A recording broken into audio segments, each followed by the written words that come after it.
Well, hardly surprising to see Dave Twyford's name on the lap record for this class, because a long time spent in this class, Dave Twyford, with multiple wins and championships, etc. 4 championships to his name, Dave Twyford. He's hung up his leathers for now, though. He's threatening to come back at some stage. Yeah. Right, away we go then. The lights go out and we're racing away. And I tell you what, from third on the grid, that looked like a very good start there for Will Howarth, who we just talking about there. It's Ronnie Harris on pole position there. Through they go. And I think that might be Ronnie who's out in front. Actually, looks like the helmeted one there. Let's wait and see as they disappear off down through Hollywood for the first time. Down through the Craner curves. Listen hard on the radio just in case we get something. As we keep saying, unfortunately, they do disappear out of our sight for quite a while. We've got to wait until they reappear at Schwantz Curve. The problem is when they reappear there, they're a long way from us. So I think that might be Ronnie Harris who's leading, if I've got the helmet colour right, but we'll wait and get confirmation of that. The other problem we've got is the timing screen don't pick them up until they don't give them a first sector time until they've come round at least once as well. So we're pretty much running blind at the moment. Yeah, you also got me trying to stand in the way of the timing screen. Yeah, well, so there's nothing happening on the timing screen, mate. Standing in the way all you like. It's all good. You being as vertically challenges me, definitely trying to look over the grandstand there. Yeah. Right, here we go then. That looks like, is that Bill Harris, actually? Oh, hang on, who's that in third? Wait a minute, we've got a breakaway group of 2 at the front. Then there's a bit of a gap to third. Then a bit of a gap to a very close back. That's going to be 4 people trying to fight for fifth. Including the rookie, of course. Let's see, and in fact, who is in there? Yeah, and Jack Noble, yeah. That's Jack Noble indeed. Oh, he's being passed into Goddard's there. Right, let's have a look and see what we've got happening on the track. I'm pretty sure that is leading the way. It is Ronnie Harris. Good. He's got Will Howarth right behind him. Then it's Steve Costin. That was the man whose colours I couldn't pick. Then it's Bill Harris who heads up the next battle with Jack Betters, Jack Noble, Mitch Ducran's in the mix there. I thought that was Mitch's bike. Brian Mayer's not too far off the money. That was Kev Lilly. Then it's the next of the rookies, Wolf, Bryant and Wibley, all having a good little scrap for the minor placings there. And they're ahead of Egginton, Sales, Hopkinson, Fernley, Barrett, Priestley, Elliott and Wren. That's your top 20 as they disappear out of our scene once again. But yeah, Howarth and Harris. This is the modern equivalent of... We always seem to get a couple of people who really knock lumps out of each other. Right. It's been Twyford and Dowds for the last few years. And we're looking for it to be maybe Harris and Howarth. But at the moment, I have to say, Ronnie is doing a brilliant job as he comes over the line at the first sector there. He sets the fastest first sector time. What's the time? 49.1, and that's 4/10 of a second quicker than Howarth, who's chasing him. You can see, obviously, the sector times change a little bit as we go down. Ducran there in Mitch is down in 7th place. He's also into the 49s, which is the hot pace at the sharp end. So he's capable of going quicker. So watch out for Mitch. I think maybe he could find some time there. Down into the hairpin we go, to the Melbourne Loop, the Heineken hairpin as we're calling it this weekend. They have spread out surprisingly. I expected that scrap for fourth to go all race. I was hoping it would. I'm totally with you, yeah. We're all on the same page there. Yeah, absolutely. But that scrap seems to be maybe down about 15th place. There's a whole gaggle of bikes arguing about the minor placings there. With all these compared classes, you'll see a scrap always up and down the field. Yep, you've usually got somebody to play with. Steve Costin and Bill Harris, they're the ones having a good little scrap. They're pretty much side by side as they go down in towards Redgate and opening up that gap just a little bit between himself and Jack Betters. Fastest man on the track, though, it is Bill Harris, actually. So he's the man who set the fastest lap so far of 40.638. Now, we were talking about the lap records before there. And, yep, I think we've just seen Dave Twyford's disappear there, mate. Can you confirm the time there? What is it? 40.638. 1 minute 40.638, yeah, that's okay. I'm sorry, David. That lap record's gone, mate. If you want to come and get that back. Yeah, we talked you up, mate. You'll have to come out of retirement now. Yeah, absolutely, Retirement's not for everyone. Yeah, exactly. Who needs retirement? Ask Richie Welsh, who's unretired more times than I don't know what. But Bill Harris there, lap record for him. But of course, this is only the second flying lap as well. And brother Ronnie is trying to do the business. We see a PB there for Steve Costin.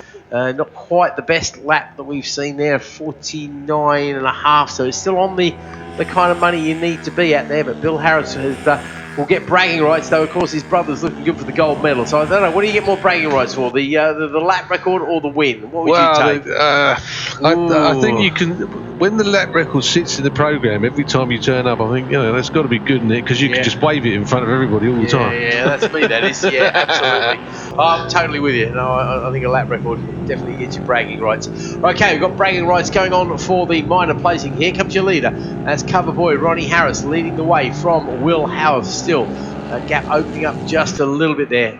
No, it is Bill Harris now moves up to third ahead of Steve Costin, who's dropped a couple of places, unfortunately for him, because it is Mitch Dukran. Also, Jack Bennett's involved in that battle as well. Yeah. Jack Noble a little bit further back, but only by about a second or so. He's starting to have a lonely race, but still very impressive from the rookie in 7th place there. Mayer, Lilly, Bryant, Wibley, Wolf. They're all chopping and changing there. Bryant, Wibley and Wolf. Again, those guys only separated by about half a second, the three of them. Yeah, there's been some serious scrapping for Bill Harris to get to third, because his time in that lap was 1.5 seconds slower. So they have been elbows out all the way around the circuit to get there. I think he's been making moves to get to third. Well, that's what you got to do. What's the best time in the rookies? What's Jack's time there, mate? Jack Noble's on a 1:42.9 is his best. Okay, so far 1:42.963. Okay, so he's still got a little bit of work to do if he wants to see his name in the program next time. Turn up here. He's got he's 3 places further up than the next rookie, so all he's got to do is concentrate on the more experienced riders around him. Bill Harris has gone a little bit quicker again there in the first sector, so he really is piling on more the pressure there for Bill Harris then, so we could see another. I tell you what, he's trying to do brother Ronnie a favour, because he's got Will Howarth right in his sights there. They're coming up towards Goddard's, and I wouldn't be surprised to see him put the suicide squeeze on at some point here.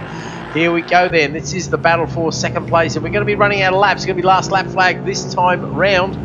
Lap 4 being completed right now. So, Bill, can he come up with the goods? Can he do his brother a solid and remove 4 points from Mr. Howard's total collection, at least in this race? Over the line he goes. Doesn't go any quicker, but it's still a 41.5. 41.5 about the same time as his brother's doing. He's lined up a move. He's just put a move on through Hollywood. I could just see through the trees. He's just stuffed it up the inside on the way into Hollywood. So if he gets clean air, if he makes it through and doesn't end up in the Craner Club and gets out the other side, then he could run the lap pace that he's obviously shown us in this earlier part of the race, and we could see him make that break from the third place chaser. Yeah, absolutely. It'll be a 1-2 on the grid for the Harris brothers if it stays the way it is at the moment. Up the top we go then through McLean's up towards Coppice, and yeah, I'm pretty sure that's Bill there up to second place now, so clearly not working out quite as well for Howth as he would like. In fact, I don't think Howth has gone. Yeah, he has gone a little bit quicker than he went last year, actually, when he set the lap record in the rookies. But he's in prime place to go quicker now with the current new lap record holder in front of him as a massive marker, and because we're on the last lap, that's all the incentive you need to keep the pace. You know it. Get that hurry up flag out, and we might be looking at the overtake right now down into the hairpin. He's gone for it straight up into second. Howard, a very good move there, very strong, very positive. Will he be able to get the cut back though? Harris, I don't think he's going to do it. He's going to have a look at Goddard's, is he? We know Howard is good on the brakes though. He's parked there in the middle of the corner. I've just seen him over the top of the grandstand. We'll find out who comes out in front. They've side by side through there. Will Howth it is who's going to take the second place. That was a hard-fought second place for him there. Bill Harris does indeed finish in third, but as you say, gets bragging rights with that lap record. Next across the line, there was a good scrap going on. It is Mitch Dukran ahead of Steve Costin. Jack Noble, your leading rookie in 6th place overall. That's really impressive stuff from him. Then it's Jack Bettis, Brian Mayer, Kev Lilly up next. Then Rob Bryant ahead of Hopkinson. Bryant, of course, the rookie. Then Sales, Wolf, Egginson, Wibley. So that's your top 15 over the line. Here come the rest of the runners and riders, and it's going to be Barrett ahead of Fernley. There's Priestley over the line, waiting for the next few people who are arguing over the placing. Some good scraps all the way down through the field. It's the Wren, then Reese Quantrell, another one of the rookies ahead of Elliott, Wool, Parsons, Healy, Johnson. Well, another quite entertaining battle at the front. It'd be interesting to see if Bill can take the battle to Ronnie. In fact, Bill was very strong here last year. I seem to recall him being the first of the Harris brothers to win a race with us, and that was at Donington last year in the tricky conditions of the last meeting. So Bill clearly likes a bit of Donington Park, and he's going to have pole position for the next. And obviously it's only a bike length or so, but on that race, the first corner, that extra bike length or so makes all the difference. Well,